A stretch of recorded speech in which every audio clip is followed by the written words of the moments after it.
How do you get a film on Netflix? And how do you get a distributor to fund your movie? Well, I caught up with Joseph Mbah and found out. Joseph's been through the ringer with feature films. After a bad experience on his first feature film, getting sales and distribution, he's now got to the point where he's getting his films funded by private investors, and he's also getting distributors to fund the movies. I talked to Joseph about his process, where he started, how he's refined it, how he works on projects, his relationship with distributors. So he's very much got a relationship where he's interested in getting the film out there, working with distributors. One of Joseph's features also made it onto Netflix for a limited period. It's interesting to find out how that happened and how much they paid. We talked about how learning visual effects helped him move his career on, and we talked about artwork and trailers for feature films and getting them onto different platforms. Enjoy. Let's kick off where I kick off with most people. So talk to me about how you got into filmmaking. I got into filmmaking after kind of actually in my senior year of high school. I did a high school project. My English teacher she wanted us to try something different. And I ended up making a short film. I got some friends together, I got some camera from one of my friends' dads, and I made a short film and I fell in love with the whole thing. And I was like, Mom, I know what I want to do for the rest of my life. Wowzers. So how old? So how Yeah. old did you say that was? How old do you think I you was were? 17. 17. See, now Hmm. I don't think I got that bug until 20s. So you got a couple of years on me there. And where were you when you were studying? So am I right in saying you're Nigerian originally? Is that right? Yes. I'm Nigerian. So at this point in my life, I was living in Palm Springs, California, Right, which is right. which is ironic because so I've discovered filmmaking in Palm Springs, California. Like up to that point, I'll be honest, I didn't know people made movies. Like Mm, I thought movies were a thing that they just existed. yeah. Um so when I discovered like filmmaking, I was in Palm Springs, California, but I ended up going to college in Arizona because my mom first of all I didn't know like I lived next door to like the filmmaking capital of the world. Yeah. So I was like I found a college. I think I was trying to go to a Full Sail University in Florida, and Mm. my mom looked at the prices and she's like, "Nah, I'm not. I'm not paying for that." So I found a community college in Arizona, and then that's where I ended up studying filmmaking. Wowzers. Okay. Yeah. And then I looked at your IMDb. You got a bunch of short films on there. You got feature films. What was the when was the first time you were making something serious? So I imagine you probably left college wherever and started making short films. When was the first time you made something with a view to making money out of it? Okay, so I would okay, so I have to kind of back. So my first actual attempt was my first feature film, but prior to that, I did what everyone did, which is like I wrote scripts. I had like this big ideas, big vision, like, oh man, I want to make the movies that inspire me. That's what I want to do. And I wrote scripts, and I basically sat around for like 6 years writing scripts, trying to raise funding. I did a Kickstarter that failed. I did like this whole teaser. I did a bunch of short films and everything, just trying to get someone to give me money or whatever I thought that was. I got scammed a lot doing all of that because I Yeah. would meet people. They're like, "Oh yeah, I got you. Just pay me a little something here, and then I'm gonna connect them, and they'll I'll pay them, and then ghost." Um, so I did that for like 6 years after like finishing my filmmaking studies. And then eventually I ran into a guy on Craigslist who he's a music producer. He goes by the Formula. He moved into Arizona because he had a record deal.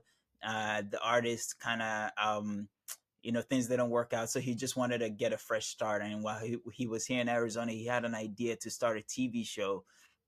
And his idea was like, he's like, I want to get like an all Spanish girl group together, and I will film a TV show of like the forming of the group, and then at the end of it, we hope to get them a record deal, and then we'll make a whole TV show out of it. So that was my first time doing anything like professional. I was like, oh my god, this is it, right? And we like did like 4 episodes, and 3 of it aired in a local TV station. Like, you know, the whole. So that was my first professional thing. But then after that, that didn't really go anywhere. But it kind of gave me footage from my reel. It gave me like the umph to say, okay, you know, I did something. So Hmm. the next time I was on Craigslist again, a producer was looking for someone to do visual effects for his film. He's doing an alien movie. This producer, his name is Robert Conway.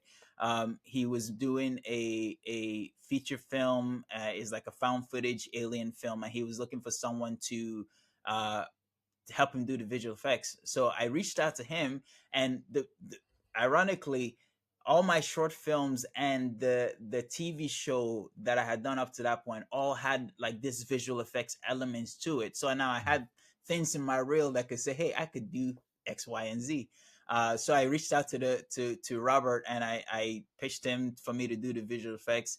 He liked my work, but I ended up not doing that. But during our conversation, I mentioned to him, hey, you know, I got this camera. It's the Red One MX camera. He's like, what? You got the Red One MX? He's like, what? He's like, hey, he's like, well, you're not gonna do this VFX, but I'm working on another film that's funded by my distributor, and it was the era where like they were making all the Krampus movies, like Hollywood was making a Krampus movie, so his distributor wanted to kind of ride that wave and make a lower budget Krampus movie. So he hired me to be his camera operator on that film, and that was like my first. That was the first time I was like, oh yeah, like this is it. Like this is what making movies is about. Like we were like in some abandoned hospital, and you know, I'm pretty sure there's all kinds of diseases that you could catch there. But it was just the best time of my life. I didn't even care what I was getting paid. And then while making that movie, I met now my friend that I've been collaborating with for like the past, I don't know, almost going on 10 years now. And we're working on that film, and I he was the AD and I was a cam up, and you know, we talked a lot. And while doing that, I was like, hey, you know, I really want to make a movie. He's like, me too, you know. And then he's like, I have all these resources, I have this and I have that, and I'm like, I got this camera, and I know this person, I have this house, and then we just kind of looked at each other and like, why don't we just make a movie, you know? So and he didn't know that I was really serious because I've been trying for a long time. I was like, all right, we're gonna make a movie. So long story short, I wrote a script in like a week.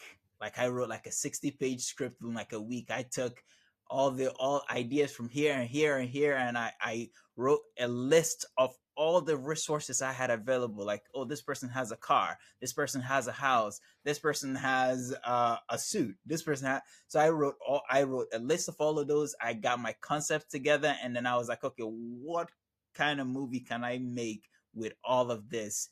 And that's how I wrote my first film. And then within, I would say like within a month, we were off and we're shooting my first feature, which is called Genesis: Fall of the Crime Empire, and it was like a sci-fi urban. It's just like a mishmash of like everything I had up to that point, and we made a go at it, and we made a movie, and it was awesome. It was a great experience. It wasn't a good, okay, it was the best movie we could make for what we had at the Yeah. time. Okay. Yes. Yeah. Yeah. Yeah. But as far as the experience, it was just amazing. I was like, yeah, nah, yeah, now you're doing it. You're actually doing it. So Making yeah, movies. Yeah, yeah, it's funny you stopped yourself there because I do that as well. I look back on previous films and I'm like, oh, that one was terrible. But you're not really supposed to yeah. do that, are you? You're supposed to sort of big up everything you make so that everyone thinks Right. everything's great, even though the early ones are usually bad. Um, Yes. so to touch on a few things you mentioned there, so the visual effects stuff, where did Hmm. you was that self-taught or did you study that? Okay. So yeah, then take a step back a little bit back to the high school, Mm. right? So while I was making that short film, I stumbled upon a video on YouTube, right? And I was watching this video, and this guy, he bent down and then he just took off and flew into the sky. Yep. I was like, what the heck did I just see? So I started searching all the comments, and I found that he used this software called After Effects. I was like, that's it. So I begged my mom. I was like, "Oh, mom, this is it. This is the thing that's gonna do it," you know. And she bought me my first copy of After Effects, and I just started like tutorials, and I found videocopilot.net, and I was looking at all the tutorials, and I was like, so yeah, so I was just doing, because that's my passion, is like sci-fi action. So I was like, finally I have the tools to, do all these things that's in my head. And now every tutorial I would just practice it and do it over and over and over again, and eventually it just kind of kept growing, and I'm still doing it up to now. Like I get joy whenever I get a filmmaker contact me and say, hey, I have this visual effects thing, and he's gonna, if he went to someone else, it would like cost him an arm and leg. I'm like, yeah, I got it. So yeah, that's how I started visual effects. Self-taught, which is good. And Video Copilot, so many people started on that. They've got a lot of people have got that to thank for their start in special effects. Yes. Yes. So what was I going to ask you? And then the other question I was going to ask you, which people would bound to wonder, is how do you afford the camera? So you turn up with this red. Where'd you get the money for that? Okay, so here's the thing, right? So the producer who I was working with, the music producer, the Formula, he had a business partner at the time, and as we were moving along in the process of the TV show, we did the 4 episodes, and they were like, okay, I don't think we can do more of the episodes. Let's just cut to doing their music video and then try to get him a record deal. And then he turned to me and said, what's the best camera that's out right now so we can make something that is competitive? And I was like, up to that point, I had been looking at the red camera like religiously. Like I was like staring at that thing. I was just dreaming of the day that I can get my hands on it. And here I was, someone asked me, and I was like, yeah, it's the red one MX, and before I knew it, there the camera was. Him and his business partner put money together, and they bought the camera, and the deal was that I will continue to work for them and basically over time own the camera because of the work that I've done, which sounded like a great deal for me. And then, they'll get to use it if they needed it, and I get to use it for my project without having to rent it, all of this stuff. So it just sounded like a win-win situation for me. So that's how I ended up with a red camera. Right. And are you still using that camera today, or have you moved to something else? I've moved to something. I'm still in the Red ecosystem, but my current favorite camera is the Red Epic MX, and I know Red have made all kinds of other cameras, but personally, there was a texture and a feel that the Red One MX had, and just the MX sensor in general. So I stuck with the MX sensor, but I like the functionality that the newer Reds have. So that's why I'm with the Red Epic MX currently. It's a funny thing actually when because I've seen you obviously film as well as direct, people do tend to stick to a camera, or at least a line. Do you know what I mean? So I do a lot of sports videography, so I've ended up using Sony's a lot. So I'm Sony. But then I'll use anything for a feature, or anything I can get my hands on. Awesome. So then you've made these feature films. How are you funding them? That's the one thing that people will be like, how's he raising finance to make the films? Are they self-financed? Are you getting investors? How do you manage that? So the first film, so I'm gonna kind of walk you through it, and then I have to say, so back to the camera situation. Let me talk about that for a second before we move on, because I feel like that is important when it comes to the financing side. So my first film, I made it with a Red, but the relationship that got me the Red fell through. Right, the business partners broke up, so the camera went with that situation. Oh, okay, right. So here I am. Actually, the relationship broke before I finished my film, because I was shooting like every other weekend. So I'm like 6 months in. I have a couple more scenes to film, and then things fell apart. luckily I was still able to finish my film because of the other producer, Robert Conway. He ended up buying his own camera, his own Red. But needless to say, I was without a camera. But I got to finish the feature, and then now it came time to make the second film. Okay, cool. Now back up to the first film. We made that movie because of the resources that we were able to put together, right? So actors worked for free. Crew members worked, like, it was, the crew member was me, Nick, my then girlfriend, who's my wife now, anyone who we could get to come out and help out. Our sound guy Kenny, which we still work with Kenny up to today. He showed up for like one night and like did a scene for us for like $50 for the day. So we just kind of pieced it all together, and we spent, I'll say, probably about I, initially I think we spent about 3,500 Hmm. of just money that we kind of pieced together, and most of it really came from Nick, because remember I told you I got scammed a lot. Well, Hmm. right before we made that movie, someone scammed me, so Oh I no. had no money. I had no money. So like the first half of making that movie, Nick, it was coming out of Nick's pocket. But Hmm. here's the really cool thing I want to touch on that I think might be useful to other filmmakers who are trying to make their first feature, is like, I sat around for 6 years and I was afraid of making my movie because I didn't have the resources. Then, right before I made my movie, I ran out of more resources, financial resources. Then I still pushed forward and started making the movie, and something really cool happened. The lead actor in the movie, who is a dentist, he wasn't a professional actor at the time, he was getting into acting, he's a dentist. He has a friend who is an Emmy nominated stunt coordinator that went to high school with him. And remember, we're not in Hollywood. This is Arizona, Hmm. right? It's a small world. Uh, he told his friend, "Hey, making this movie, and this is this guy." So he connected me with this stunt coordinator, and this stunt coordinator took a look at the dailies of what we're filming at the time. He's like, "Oh man, this looks not bad. This is okay. Okay." He's like, "I see what you guys are trying to do. Let me help you."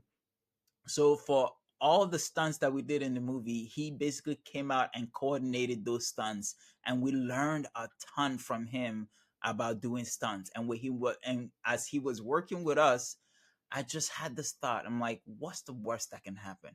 He would Hmm. just say no if I asked him if you know anyone who has money. And guess what? I just took the shot, and I was like, hey, Vince, we don't really have any money, and you've seen what we're doing. Do you know anyone who has money who can help us?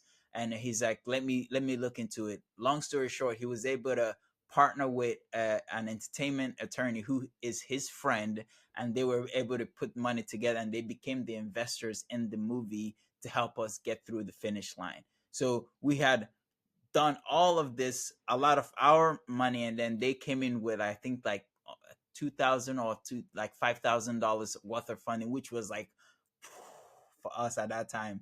And that's how we were able to make the first one. Yeah. So it wasn't anything magical in the sense like, oh, we got, investor. We just kind of went along the journey. Yeah. Now, yeah. And then for the second film, we had made the first film, and people have seen it up to this point. They were like, oh, okay, all right, well, yeah, you said you're gonna make a movie, and you made a movie.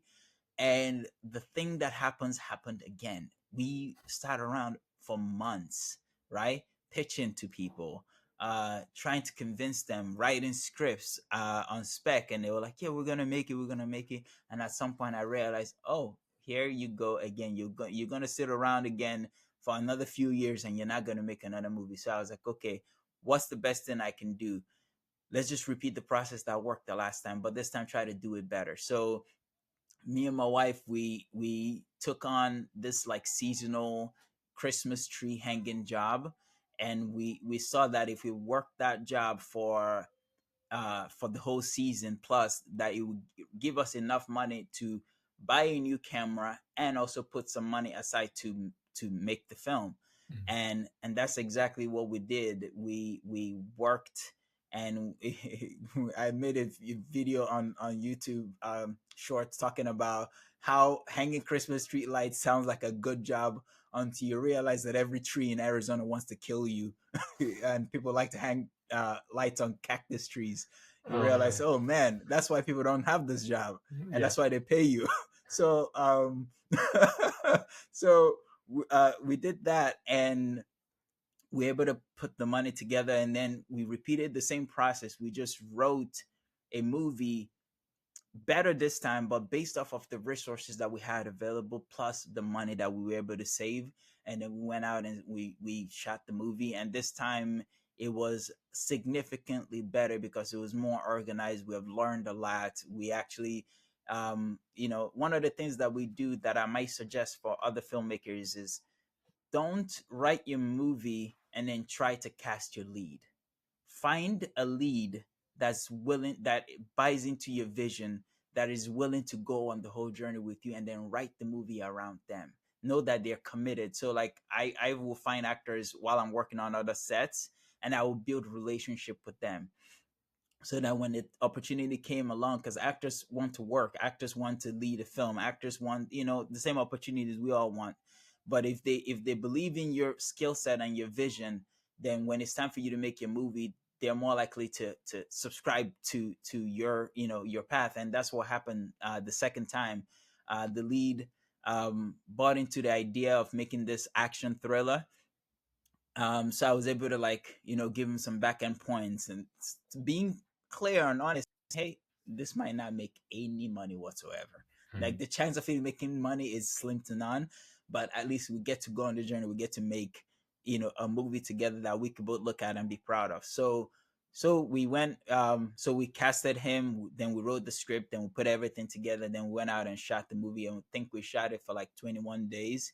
And then this time, like I said, it was better. I became a better, better at doing stunts, better at filming, just better in general. And I was able to find another stunt coordinator who is local to Arizona, who was able to work with me on the film, and he took some back end points and some upfront pay, and then we just able to put the whole thing together, and then we made the second movie. And surprisingly, now, the part of this conversation that I hope we get to touch on is the distribution side of things, Oh because yeah. that's the part, yeah, that most filmmakers don't think of, but I think of distribution first, Yeah. right? As part of the resources that I had. And I learned that from Robert Conway. Like, he told me, look, distribution is everything, and this is how you go find distributors, and Mm. this is how you talk to distributors, and these are the battles you need to fight, and these are the battles you're never going to win, so don't do it. So if I get a chance to talk about that, I would love to, because that ultimately led to the second movie ending up on Netflix for like Mm. 6 months, which, Mm. like, change it did it for me. I was like, oh my god, when Netflix is huge, right? And I thought it was going to, like, be life changing, in a significant way. But it was life changing in the sense that it just opened a couple more doors Yeah. that allowed me to take the next couple of steps into my journey. So that's, to answer the question of how we funded the movies, we were just scrappy, Yeah. whatever it took, whatever job we needed to take, however creative we can get to fund the movies so we could keep making movies. We did. And then eventually the fourth and the fifth film, sorry, the third, fourth, and fifth, we didn't have to pay for it because of relationships we've built with distributors. Mhm. um Really, that those three films were financed by distributors, at various capacities, because the producer I was talking about, Robert Conway, his distributor funded his movies, and he gave us the opportunity to produce and direct two movies for him. And then the distributor who distributed my second film gave us the same opportunity to make an like a sci-fi alien movie for them. And that was a wonderful experience, because here's someone who's like, hey, I trust you, here's some money, go make something for me. And we did that. And then it's just, we've been growing from there. And then this last film we just made is the first movie that is fully funded by an investor that just wrote a check and said, "Here you go." So it Right. took some time to get here. Yeah. It took time and being scammed and learning and growing and trying different things, but eventually we got to the point where someone, just off the strength of the what we've done so far, was able to just write a check and Mm. say, "Here, go make a movie, and I hope it does well." Yeah. So yeah, that's it. That's how we got here. Right. So Yeah. so a few things to pick up from there. So you Mhm. saying about putting a list together of all of the things you've got and making a film based around them. That's a really good tip because, like you say, Mhm. some people they go, "Oh, I set a scene in a palace," and then you haven't got a palace, oh yeah, but you might have Yeah. access to a cab or something. So that's a brilliant Yes. piece of advice. Basing a film around an actor, I've not done that, but I do feel like I've worked with the same lead actress on two films, and I do Mm. feel like doing that, knowing it's someone friendly who you really want to work with, is a great way to Yes. start a shoot. Yes. Um, and also the other thing is, which is great advice, is if you can't get funding for a film, and it's always a bit dodgy using your own money, but if you really want to make a Right. film, you've got to just go for it. You can't wait around Yeah. forever. You've just got to Yes. get that thing shot. And like you say, things just sort of once you've set the shooting dates, things have to fall into place. They just do. So you just have to make Yeah. sure they do. Um, Yeah. so what I was going to ask you about was and the distribution thing's interesting. The fact that you've been working with distributors before the film's finished, sort of before you've even started shooting. With sales and distribution and those movies you've made, have you made money on them, or do you make the money when you make them? All right. So to unpack, thank you for the question. Yeah. Yeah. So to unpack that a bit, the first movie, um, it was exactly what you would expect, and I will never. I'm not gonna. I was angry for a while about it, but I'm no longer. So I'm not gonna say anything too negative about it. But the person who distributed that film knew exactly where we were in our journey. He Mm, knew this was our first film. He knew we didn't have any other option except for him. So mm, he kind of gave us the absolute bottom of the barrel deal possible. So the movie went out into the world and it made money, but we got the classic, oh, everything is into the marketing budget. We yeah. spent, you made $10,000 and we spent $50,000 on marketing the movie. So it was that kind of deal. So we didn't make money on that film in terms of us actually seeing any money back, but the report said that it went out and sold. Yeah. And then um the second movie we actually made money on, Mm, and the money came in two ways. Like Netflix, the way Netflix works is they give you a licensing deal, so they'll say, "Hey, I will pay you for," which is literally what they paid us. They say we'll pay you $4,500 for 6 months, right. And that and was that on the platform in all of America, or was it? I don't know what Netflix is like over there. Is it locked to certain it, areas, or are you talking the whole of the US? I think it was the whole of US. I think anyone who had Netflix in the US was able to pull us up because I made posts on various Facebook groups and people across the US pulled it Or up could and watch watched it? it and sent me a screenshot. Yeah, so Which I one? at Which least film was that? Just so people can look at it. Which one oh was that? Expo is it's this one, Right, that right, right. that one. Expert. Yeah, Yeah, yeah. yeah, Okay, carry Expo. on. So you got Yeah, money. Netflix pay an amount to license it for a period of time, and then maybe other yes. territories bought it. Did they?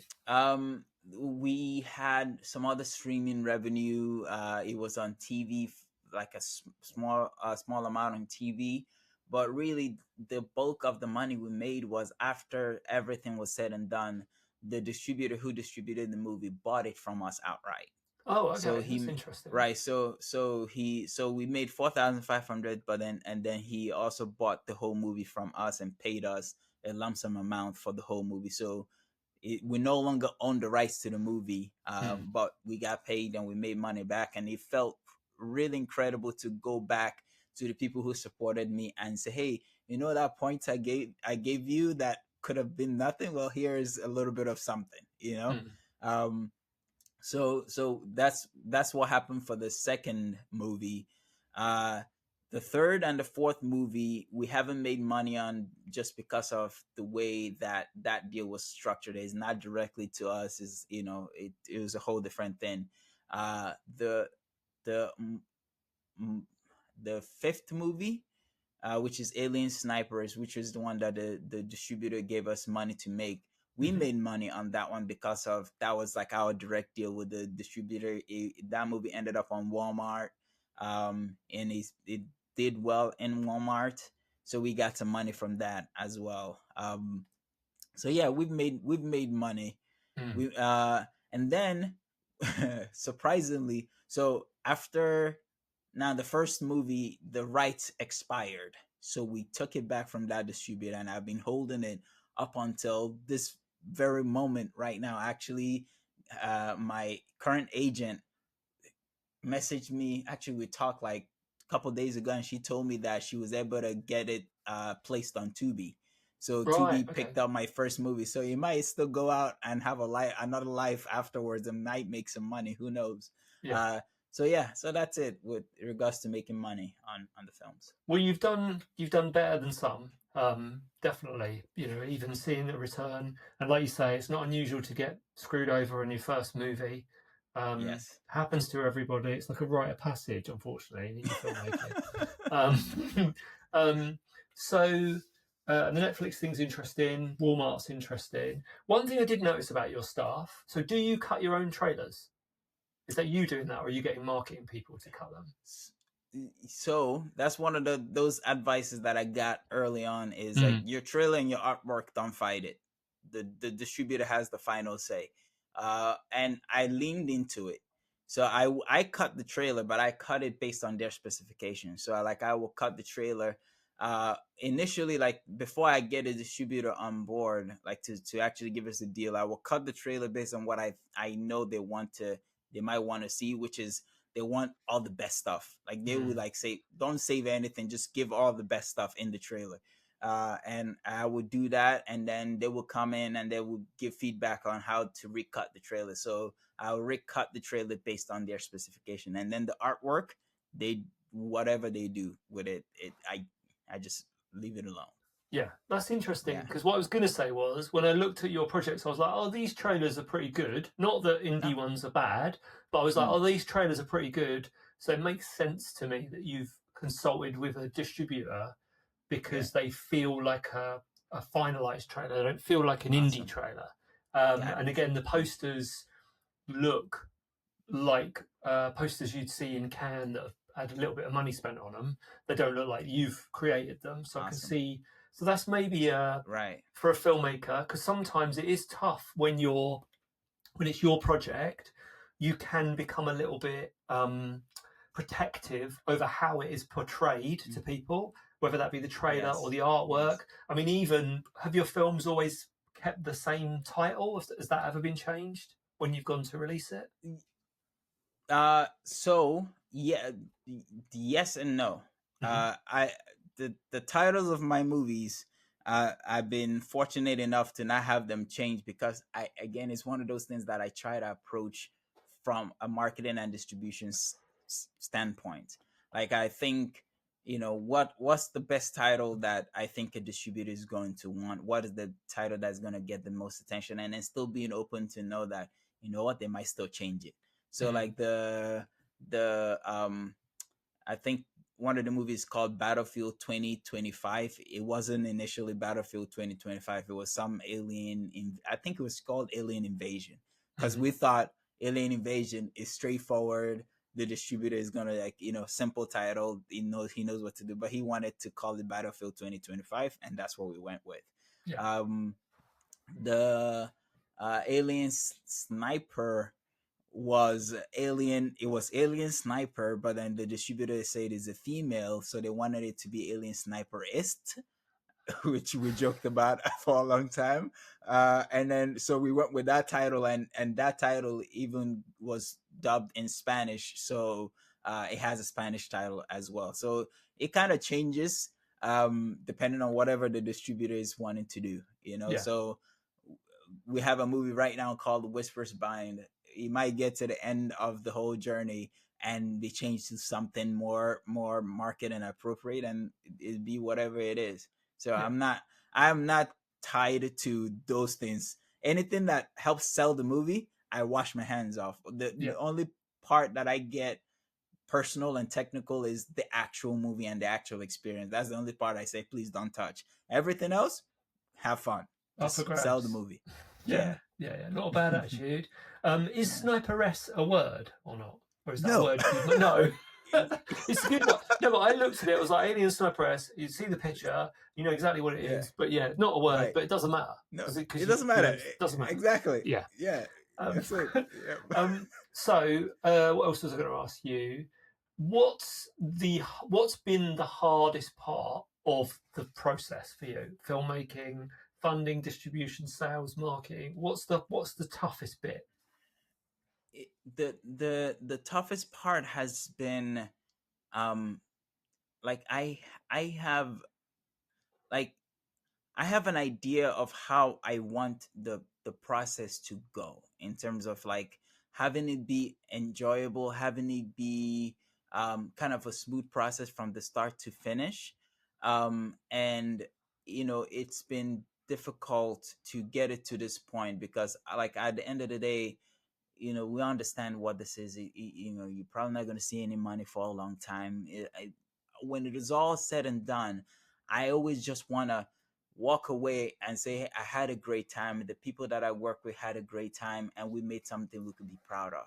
And that had been the most struggle from the second movie on, is because every person, every distributor you work with, every producer you work with, they hire you on because they like what you've done, but they bring on their own processes, and even though our process is what helped us do those other things, it will kind of clash with their process. And that, I said, honestly, that's been the most difficult part, because the rest of it really is just, I knew there's growing pains that come with it. I knew I don't know what I don't know. And yes, you will get screwed over. You might not like this, you might not like that, but I just wanted to refine our process so that I can just enjoy the whole process of making movies and be able to look at the things and actually just be able to sit down and watch my own movies and not feel like, oh my god, this is terrible. Like, again, I know I make low budget independent movies, I know what they are, but I just want to be able to just fondly sit down and watch it and enjoy the whole experience of making it, and just say, yeah, I made a movie, you could go check it out. And I would say that was the most difficult part. But as of this last movie, I think we've achieved that, because we walked away and we looked at each other and we're like, did we just make a movie? I'm like, yeah, we made a movie, and it didn't feel like anything that it had felt like in the past. So yeah, that's a good point. And it is tough because you can get carried away, can't you? When you're making a film, you can get tunnel vision and stress. You can get very stressed, and you forget to enjoy it. You forget the reason that you actually do it in the first place. So then give me that's the negative. What's your favorite part of filmmaking? Is there a sort of favorite time of day? Is there a favorite shot you love to do, or a favorite type of scene you like to direct, or what's the sort of most fun part for you? The most fun part is being on set. Like, the most fun part of the whole thing is being on set and collaborating with the people that you're working with, and enjoying each other's company in a way that is, yeah, of course stress will come, sure, right? But it's like just being present, creating something together, laughing, being scared that something is not working, figuring it out. Like, the whole community experience is my absolute favorite part of making a movie, like hands down. Editing, I enjoy editing, but editing is lonely. Okay, it's Editing and writing is lonely. yes, it's lonely. Like, it's just me and my in and the footage, or me and my thoughts. And yeah, I can't wait to like escape either and get to set and start playing with people. So yeah. Definitely. And it's, for me, it's also that if you've spent 6 months or however long writing a script, and then you get to set, and you've say, like the last one I made had maybe like 8 people on camera at the same time. you say action, and then suddenly Right. these things you've just thought of exist, and they're real Right. people Yes. playing out your That. little That. fantasy That. in front of you. Is just Yeah. amazing to me, and I Yeah. always, It's amazing. yeah. And they take it, they take, they take the character that you wrote, and then they kind of turn it into something else that's even better. Yeah. Yeah, marvelous. Yeah. Yeah. Yeah. Yeah, it's a good Yeah. feeling. I had a on this last film. His name is an actor. His name is Greg Lutz, and he played the pastor. And I had I had this. I've lived with this character in my head for a long time. But when he came in, he just brought a whole new life to it. So like every day, I kind of watched him just like do something cool with it. So it was beautiful just to just be there and just watch this thing take a life of its own. I'm like, wow. So yeah, yeah, Nice, awesome. nice. And with your movies, have you done festivals? Is that part of your process? Do you enter festivals? Is it worth it? What was your advice on that, do you think? So after all these years, if you asked me this question a year ago, I would have told you absolutely not. I don't do festivals. And the reason why I hadn't done festivals is because I chose a particular path. I saw like my whole deal has always been like, how do I get closer and closer to dealing directly with the decision makers, the studio heads, the platforms, the people that make the decisions like that. I was like, okay, going the festival routes and all of those things is just like going through another door to go through another door. I just saw that as the longer. So I was like, how do I get more direct? So going the distribution route, dealing with distributors felt like the right path for me. And it still has proven to be the right path because every film I get a bit closer and closer and closer.